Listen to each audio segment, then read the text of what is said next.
नमस्कार, एक बार फिर से आप सभी का स्वागत है प्रिंस सर्विसेज के इस यूट्यूब चैनल पर। और आज हम हिस्ट्री क्विज़ सीरीज़ के अगले वीडियो के साथ आपके सामने हैं, जहां पर हम एक बार फिर से मुगल एम्पायर पर चैप्टर पर बेस्ड कुछ और अच्छे स्तर के प्रश्नों को सॉल्व करके इस चैप्टर को रिवाइज करने की कोशिश करेंगे। चलिए बिना किसी देरी के इस वीडियो को शुरू करते हैं आज के पहले प्रश्न के साथ।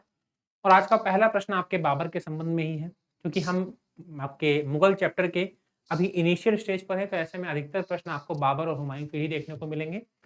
तो यहाँ पर प्रश्न आपसे कह रहा है कि बाबर के संदर्भ में निम्नलिखित कथनों पर विचार कीजिए।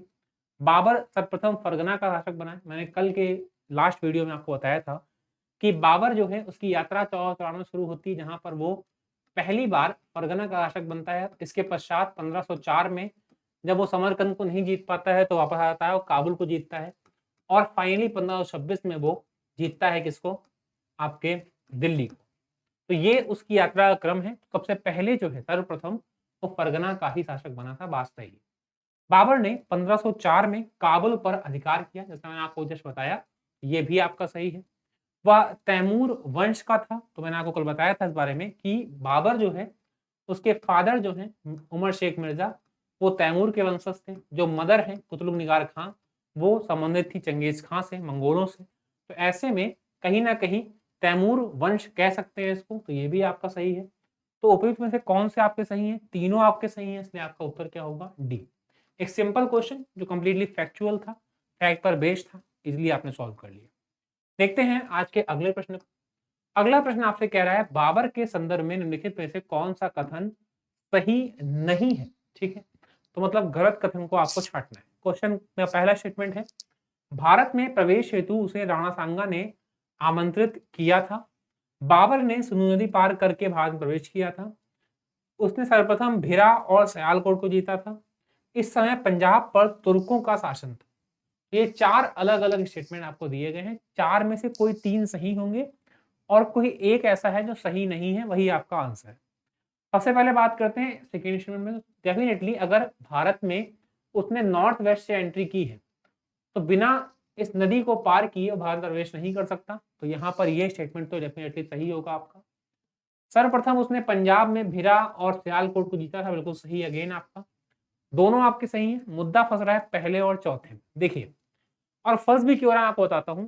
चौथा स्टेटमेंट पहले देखते हैं। इस समय पंजाब पर तुर्कों का शासन था। पंजाब की मैंने आपको बताया था इस बारे में लास्ट वीडियो में कि पंजाब पर उस समय इब्राहिम खां लोधी का चचेरा भाई, उसका नाम क्या था? दौलत खां लोधी, जिसको उसी ने गवर्नर बना के भेजा था। अपने आप को उसने दिल्ली से अलग कर लिया और उसके बाद एक स्वतंत्र राज्य की स्थापना कर ली।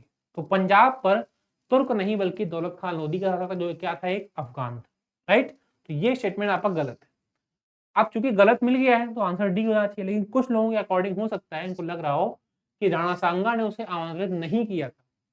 लेकिन वास्तविकता ये है कि जो तथ्य हैं इतिहास के, उनमें से अधिकांश ये संकेत करते हैं कि राणा सांगा ने एक पत्र लिखकर बाबा को संबोधित किया था और बाबर से दिल्ली पर आक्रमण करने के लिए उसको आमंत्रित भी किया था। यहाँ पर ये स्टेटमेंट आपका सही है। D is the right answer, यही एकमात्र स्टेटमेंट है जो आपका गलत है। राइट, चलिए बढ़ते हैं अगले प्रश्न की तरफ। अगले प्रश्न में चार अलग अलग बैटल्स दिए गए हैं आपको। चारों ही बैटल्स मुगल स्टेज के आरंभिक बैटल्स हैं और इनके सामने चार अलग अलग वर्ष दिए गए हैं। आपको आपस में मिलान करना है और जो भी सही कूट आपका बन रहा है उसका आपको चयन करना है। पानीपत की लड़ाई की बात की जाए, बहुत फेमस है, आपको पता होगा, 1526 की बात कर रहा है, तो ए के सामने आ जाएगा 2। खानवा की लड़ाई की बात की जाए, बाबर और राणा सांगा के बीच युद्ध हुआ था, 1527 की ये बात कर रहा है, तो आपका ये मैच कर जाएगा 1 से।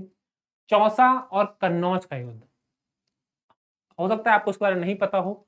सिकंदर, सॉरी, शेर शाह के बारे में आपको पता होना चाहिए। मुगल वंश को हुमायूं के बाद कुछ समय के लिए दिल्ली पर अफगान वंश स्थापित होता है। शेर शाह उनका पहला शासक बनता है और 1539 और 40 में दो अहम बैटल होते हैं। पहला बैटल आपका चौसा का होता है, दूसरा आपका होता है कन्नौज का। इन बैटल्स में शेर शाह हुमायूं को हराता है और उसे भारत छोड़ने पर विवश कर देता है। तो चौसा का बैटल 1539, मतलब यहाँ 4 आएगा, और कन्नौज का बैटल 1540, मतलब यहाँ पर 3 आएगा। 2, 1, 4 और 3 सही क्रम आपका बन रहा है कौन सा? B, 2, 1, 4, 3। Right, so B is the right answer. चलिए अगला प्रश्न देखते हैं। अगला प्रश्न आपसे कह रहा है बाबर के संदर्भ में निम्नलिखित कथनों पर विचार कीजिए। बाबर ने रूसी युक्ति रक्षा प्राचीर उस्मानियों से ग्रहण की थी। रक्षा प्राचीर मतलब एक तरह की तुलगमा नीति की बात कर रहा है, जहां पर अपने डिफेंस की वो बात कर रहा है। और कहीं ना कहीं कथन सत्य है। कारण क्यों है? कारण क्या है कि ये एक तरह की रूसी युक्ति ही थी जिसको उस्मानियों ने ईरान के शासकों के अगेंस्ट यूज किया था और बाद में बाबर ने उसे भारत जीतने में प्रयोग किया। तो यहाँ पर उसे वो रूसी युक्ति ही कहता था और यह आपकी बात सही है। पानीपत की लड़ाई में उस्मानियाई तोपची उस्ताद अली और मुस्तफा बाबर के साथ थे, बिल्कुल सही है। ये दोनों वही तोपची जिन्होंने ईरान जीतने में उस्मानियों की बहुत मदद की थी। बाबर के अनुसार उसने भिरा का किला जीतने हेतु बारूद का प्रयोग किया था। मूल रूप से आप कह सकते हैं कि ये भारत में बारूद का प्रयोग बाबर के आने के बाद बढ़ गया। हालांकि स्टार्ट नहीं हुआ, इस पर क्वेश्चन हमने कल किया भी था कि भिरा का किला उसने पहली बार जीता था बारूद के प्रयोग से। बात सही है आपकी, लेकिन बाबर के आने के पश्चात ही बारूद का प्रयोग हुआ, ये बात गलत है क्योंकि इससे पहले भी विजयनगर साम्राज्य के इतिहास में कई युद्धों में हमको बारूद का प्रयोग होता हुआ दिखाई पड़ जाता है। तीनों स्टेटमेंट आपके फिलहाल सही है, तो यहाँ पर आपका सही उत्तर होगा क्या? डी, 1, 2 और 3। All the statement given above are correct. ठीक है, चलिए अगला प्रश्न देखते हैं। अगला प्रश्न आपसे कह रहा है कि पानीपत की प्रथम लड़ाई के संदर्भ में निम्नलिखित कथनों पर विचार कीजिए। इस युद्ध के बाद बाबर ने दिल्ली और आगरा पर नियंत्रण कर लिया, कोई शक इस बात में नहीं होना चाहिए। हुमायूं आगरा पर आ गया था और दिल्ली पर स्वयं बाबर बैठा था गद्दी पर। बाबर ने भारत के लोगों को बला की मुखाफलत दिखाने वाला कहा। मतलब बला की मुकाबलत का मतलब ये है कि एक फारसी शब्द है इसके अनुसार, वो लोग जो कयामत के डर से यानी किसी खतरे को भांप करके अपनी जगह छोड़ के भाग जाते थे, उनको इनको कहा जाता था। और ऐसे में जब बाबर ने भारत पर आक्रमण किया तो वहां के जो गांव के लोग थे, सामान्य लोग थे, वो तुरंत अपने गांव के गांव खाली कर देते थे। ऐसे में इस शब्द का प्रयोग बाबर ने किया था। यह बात आपका सही है। दोनों स्टेटमेंट आपके सही है, इसलिए आपका आंसर क्या होगा? सी, 1 और 2 दोनों। Right, C is the right answer. एक सरल सा क्वेश्चन आपके लिए। अगला क्वेश्चन आपका है खानवा के युद्ध के ऊपर। 1527 की बात कर रहा है, बाबर और राणा सांगा की बात कर रहा है। निम्नलिखित में से कौन सा कथन सही नहीं है? ठीक है, गलत स्टेटमेंट को आपको छांटना है। 3 सही होंगे, 1 गलत होगा। यह बाबर और राणा सांगा के बीच लड़ा गया, कोई शक नहीं होना चाहिए, सही है आपका। राणा सांगा ने मुगल क्षेत्र बयाना पर अधिकार कर लिया था, यह भी आपका सही है। मेवात के हसन खां मेवाती ने राणा सांगा का साथ दिया था और इस युद्ध से लौटते समय बाबर की काबुल में मृत्यु हो गई थी। 4 अलग अलग स्टेटमेंट दिए गए हैं, तो देखिए आप देखेंगे यहाँ पर मेवाती खां की बात भी सही है। हसन खां मेवाती, इसने भी कहीं ना कहीं राणा सांगा का साथ दिया था।